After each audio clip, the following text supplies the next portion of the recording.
Now, hundreds of millions of people in Asia and around the world are celebrating the Lunar New Year. In China, travel is expected to reach record highs during the 2025 Spring Festival, where people enjoy 8 consecutive public holidays. This new year ushers in the year of the snake as people bid farewell to the year of the dragon. For more on the celebrations underway in Beijing, here's France 24's Yena Lee reporting.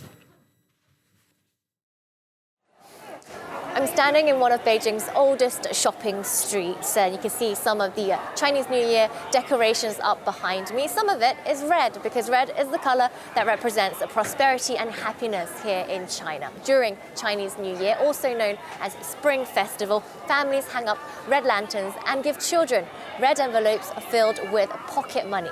Now, traditionally, you're supposed to clean up your house before Chinese New Year and also before you start eating a lot of food with your friends and family over several days. China is a huge country, so culinary history varies. Here in the north, it's customary to eat dumplings, a symbol of wealth. Fireworks are also a part of New Year's tradition, but in Beijing, they've been banned since 2022 because of air quality and public safety concerns. It's not the only reason the city's streets are a little quieter than usual. Millions of people have left the capital to go to their hometowns. Last month, a Spring Festival was added to UNESCO's Intangible Cultural Heritage List, a nod to the unique customs and rituals shared by over 1 billion people around the world. China's not the only country that celebrates Lunar New Year, though. In Vietnam, for example, it's called Tet, and in Korea, it's called Salal. So wherever you are in the world, Happy New Year.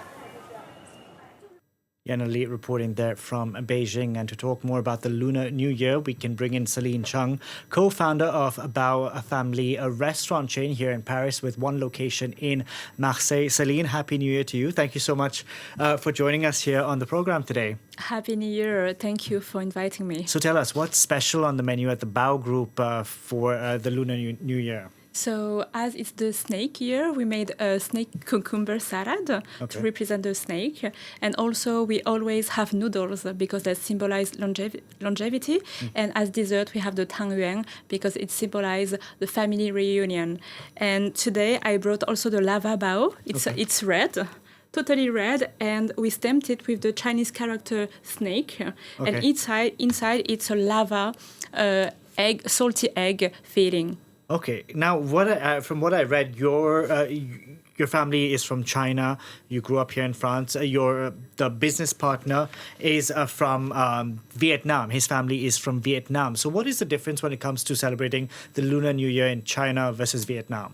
So a Lunar New Year everywhere is just a moment where we can really gather with all the family. So in all the Asian countries that celebrate Lunar New Year, it's just a gathering moment where all the family, like from children to parents to grandparents, come back together, and we celebrate for 2 weeks, and we just eat everywhere at home and in all our families. So these are the common things.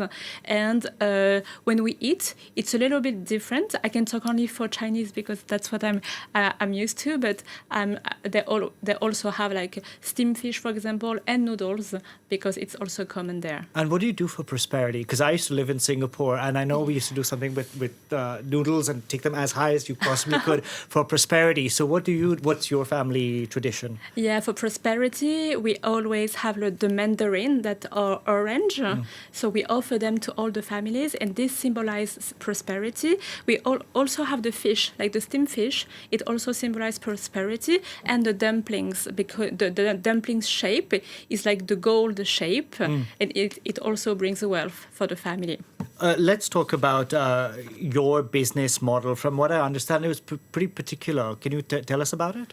Yeah, so we were created 6 years ago because we really wanted to break the cliches people can have regarding Chinese food, because it was the stereotypes was that it was not healthy or a little bit greasy, and I really want to break those cliches, to bring Chinese food, to elevate it as a high-value cuisine. And so we brought traditional Chinese food with authentic flavors, and we present it in a very modern way in the plating and also in the architecture of the restaurants. And are you surprised by the response you've had here in the French capital? You have many locations in the French capital and now one in Marseille. Yes, I was super surprised.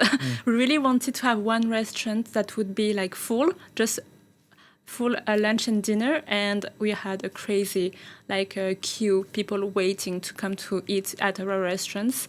And each time, with all the openings, we have the same effect. So we were really surprised by how the Parisians welcomed our restaurants. But I feel like now people all want to eat good food, travel with our cuisine, and be in a very contemporary design location. And I believe you brought some fortune cookies for us as well? I only brought the You only baos. brought the baos. You brought the baos. Okay. Now, I wanted to ask you about what your plans are now for the business and how do you compete? Because Paris, for instance, has a lot of Chinese restaurants. So how do you compete with ones that have also more traditional feel to it? Yes, I'm really happy about that because I feel that in 5 years, the Chinese restaurant scene has evolved a lot. It's exploded. Yeah, it exploded, and I'm really happy about that because I really want people to experience Chinese food. So, I believe that in every neighborhood we can have a little Chinese restaurant that can be Petit Bao, our first restaurant. So our idea for expansion is to develop our Petit Bao restaurant in each Parisian neighborhood. Really? To be like the canteen of the family. Every week you can go because it's easy, affordable, quite efficient, and very addictive. So that is our plan for Bao Family expansion. And what about outside of Paris? Because I see that you have one location in Marseille. Are you planning to go to other main cities in France? Yes, Marseille was our first challenge, and we really love it there. And our ambition is to also open in other big cities of France, like Lille, Lyon, maybe Bordeaux. So that are the cities that we are exploring right now. Céline, what's it like to be a young businesswoman in France? Because we always talk about how difficult it is to navigate the business landscape in this country. But as a young entrepreneur, what has your experience been? Yeah, for sure it's not easy. There are a lot of challenges on the road, but I feel that I'm really passionate about my restaurants and what we do. I feel that you can always find the right partners. Banks, people who help you with the construction, good chef, good investors. I think the most important thing is to surround yourself with the right team, and together I feel that we can climb the mountains. And it's same as with my business partner. We are a good team together, and all the Bao Family team is very passionate. So I feel that the team helped us to grow that fast. And even if you have a COVID or economic crisis, we are kind of solid. But it's also because we created good quality, good price, being quite stable. And I think it helps us. And it's something about your interiors that it invites you and it makes you want to come in. So we're going to have to leave it there, Céline. Thank you so much, and Happy New Year once again. And thanks for coming in. Happy New Year. Thank you. Thank you.